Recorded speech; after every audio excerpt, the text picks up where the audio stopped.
Monsieur Desmottes, on parle quand même, pour les gens de Molenbeek, quand même d'une communauté de djihadistes engagés, partis en Syrie, de quelques 80. La proportion est quand même extrêmement élevée dans certains foyers.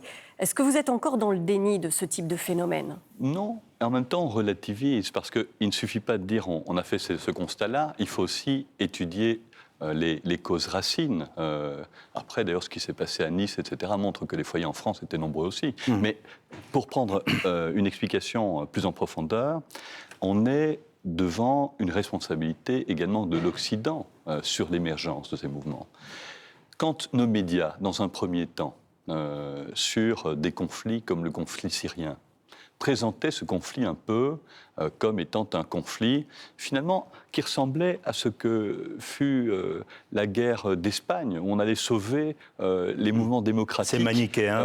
Et avec une vision manichéenne, des jeunes se sont engagés à l'époque avec une vision qui était une vision elle-même tronquée. Après, on s'est rendu compte que le terrain était beaucoup plus compliqué qu'on ne le pensait, qu'il y avait des forces djihadistes, que l'État islamique avait ses racines, et on a commencé à entrer dans une période de doute. Mais donc, nos propres représentations mentales ont contribué à un moment donné à légitimer des départs. Aujourd'hui, quand on lit ces départs, tous n'avaient pas les mêmes racines. D'ailleurs, Mais ce problème ne date pas de la Syrie, puisqu'on se souvient dans les années 80 et même en 2001, ce sont des djihadistes venus de Molenbeek qui sont partis assassiner le commandant Massoud en Afghanistan.